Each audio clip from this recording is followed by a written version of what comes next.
Hindi ko alam para saan yun. But wala tayong hearing today. Ito ang naging pahayag ni bagong Senate President Pro Tempore Win Gatchalian ngayong araw, June 4.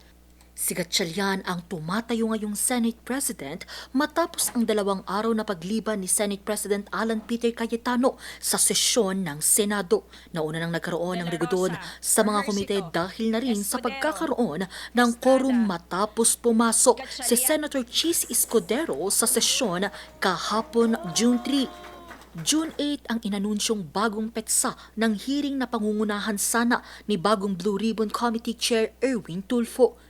Ganun pa man, dahil hindi kinikilala ng Cayetano Block ang kasalukuyang Blue Ribbon Committee Chair, ipinagpatuloy nila ang hearing. Present ang 18 Marines na di umano'y mga naging taga-deliver ng mali-maletang pera sa iba't ibang mga opisyal ng pamahalaan na dapat sanay napunta sa mga proyekto ng gobyerno. Ayon kay Senate President Cayetano, hindi nila kinikilala ang naganap na botohan at pagpapalit ng liderato sa Senado. 13 at hindi 12 ang dapat daw na makuhang boto para mapalitan ang mga nasa posisyon. Pero bago matuloy ang hearing, nagkaroon muna ng kaguluhan sa labas ng Senado. Because dun sa first floor, may mga nagsasabing hindi papasukin ng resource persons natin. So, kailangan ko po silang sunduin. Nung sinundo naman, ang ating staff doon, napakaayos naman, humihingi naman ng mga pangalan, mag-register daw si guest. Sabi ko, there are guests. So walang problema, pinapasok po siya. Maraming salamat sa inyo. Nagtulakan din sina Senator Robin Padilla at DILG Secretary Jun Bicrim Mulya. Bagamat natuloy ang hearing, usap-usapan pa rin kung legal nga ba ang botong 12 para sa mga pagbabagong naganap sa Senado.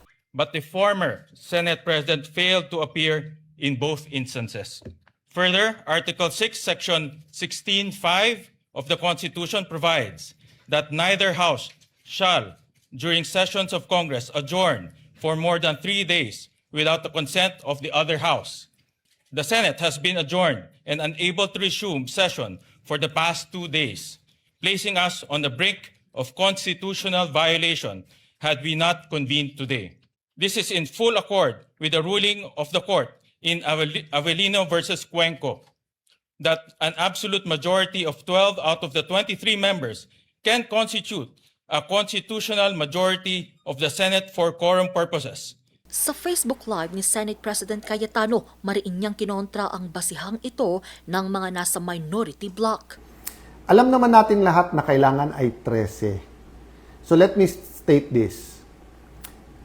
Malacanang backing the move of the senators today and the other groups backing them, they will say anything and do anything to bend the law and basically susunugin na yung ating konstitusyon. Bukod sa rigudon ng mga senador, pinalitan na rin ang Senate Secretary at Sergeant-at-Arms ng Senado. Angel Arquero, RNG News.